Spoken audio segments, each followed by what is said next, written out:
आज की आप लोग की पढ़ाई ये टेंस से शुरू होने वाली है।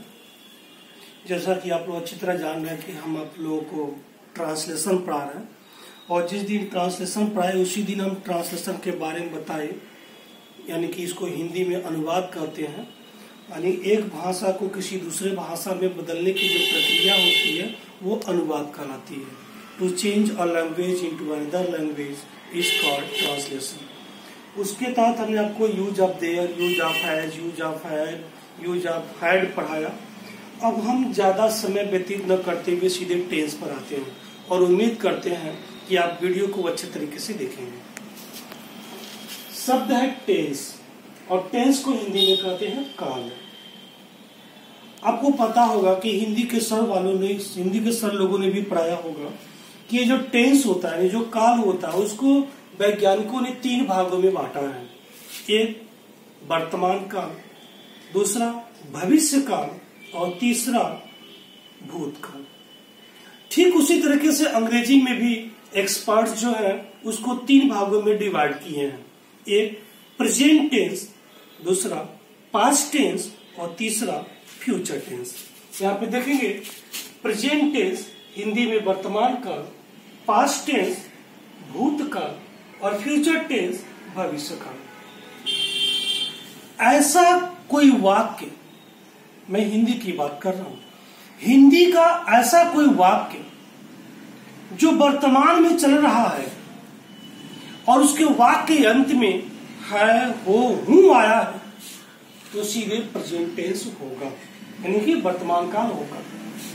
आप कहीं पर किताब में पढ़िए, कहीं पर लिखा हुआ पढ़िए, कहीं पर किसी की बात सुनिए या कोई ऐसा वाक्य आपके जुबान से निकलती है और उस वाक्य के अंत में देखने से पता चलता है इस जो वाक्य बोला गया है, जो पढ़ा गया है, इसके अंत में है, हो, हूं, ये तीनों में से कोई एक आ गया, है, हो, हूं, इन तीनों में से कोई भी एक आ गया तो सीधे प्रेजेंट टेंस होगा। और पास्ट टेंस की जब बात करेंगे तो ये बीते हुए दिनों की बात चलती है, यानी जो काम होता है वो पहले हो चुका होता है और जो बात बीते दिनों की होती है वो पास्ट टेंस होती है। इसको कैसे पहचानेंगे? इसके अंत में या तो था, थे, थी या आ, ए, ई ये आते हैं। और जब बात फ्यूचर टेंस की होगी तो फ्यूचर का मतलब ही होता है भविष्य, और भविष्य का मतलब ये हुआ कि जो दिन आने वाला है। और भविष्य काल को जब हम पहचानने की कोशिश करेंगे तो किसी भी तरीके से हम बोलेंगे उसके अंत में गा गे गी में से कोई एक जरूर आएगा। गा गे गी, ये होते हैं टेंस को, हमारे जो 3 होते हैं उसको पहचानने के लक्षण। अंग्रेजी की जब बात आएगी और उसके टेंस की जब बात आएगी तो ये जो 3 टेंस होते हैं, इन 3 टेंस को विद्वानों ने 4 भागों में बांटा है। कौन से ये 4 भाग हैं? एक इंडेफिनिट है, दूसरा कॉन्टिन्यूअस है, तीसरा परफेक्ट है और चौथा परफेक्ट कॉन्टिन्यूअस है। ये जो 4 पार्ट हैं, ये चारों पार्ट इन 3 टेंस के लिए है। यानी सबसे पहले जब प्रेजेंट टेंस होगा तो ये 4 इन प्रेजेंट टेंस के लिए आ जाएंगे। जब पास्ट टेंस की बात आएगी तो ये चारों पास्ट टेंस के लिए होंगे। जब फ्यूचर टेंस की बात आएगी तो ये चारों फ्यूचर टेंस के लिए भी काम करेंगे। कैसे? जिसे मान लीजिए प्रेजेंट टेंस की अगर हम बात करते हैं तो पता चलता है ये 4 भी इसी में ऐड होंगे, जुड़ेंगे। किस तरीके से जुड़ेंगे?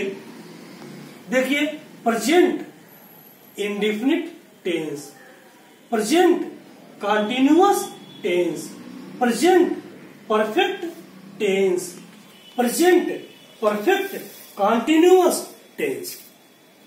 हमें लगता है इसी तरीके से आप पास्ट टेंस के लिए भी कह सकते हैं। Past indefinite tense, past continuous tense, past perfect tense, past perfect continuous tense. और कई बच्चे तो मुझे ऐसा लगता है कि फ्यूचर के लिए व्यवस्था बना चुके होंगे। कैसे? Future indefinite tense, future continuous tense, future perfect tense, future perfect continuous tense. इस तरीके से देखा जाए ये जो चार हैं इन तीनों के लिए हैं, तो चार इसके भाग, चार इसके भाग, चार इसके भाग, टोटल 12। यानी कि जब आप टेंस को पढ़ेंगे तो आपको इन चारों के, उन तीनों के जो चार चार भाग हैं, टोटल 12 टेंस के बारे में आपको पढ़ना है, जो इसके भाग होते हैं। और एक बात तो मैं पक्का आपको बता दूं, दुनिया का कोई भी व्यक्ति अगर टेंस की जानकारी उसके पास नहीं है तो उसको अनुवाद बनाने में बहुत बड़ी दिक्कत होगी। अगर आप टेंस की जानकारी अच्छी तरीके से कर लेते हैं तो आपको जो भी अनुवाद मिलेंगे अंग्रेजी में बनाने के लिए वो बहुत ही आसान लगेंगे। Without knowing translation, without knowing tense, you can not translate into English. जब तक आप टेंस के बारे में जानकारी नहीं प्राप्त करेंगे तब तक आप अंग्रेजी में अनुवाद नहीं कर पाएंगे। तो हम आपको बारी बारी टेंस के बारे में बताएंगे। तो सबसे पहले जो टेंस को पढ़ेंगे तो किसकी बारी आएगी? Present indefinite tense. और उसके बाद क्या पढ़ेंगे? Present continuous tense. इसी तरीके से हम 12 के 12 जो टेंस हैं हम इनका अध्ययन करेंगे। तो बारी आती है सबसे पहले किसकी? Present indefinite tense. तो हम बताते हैं कैसे।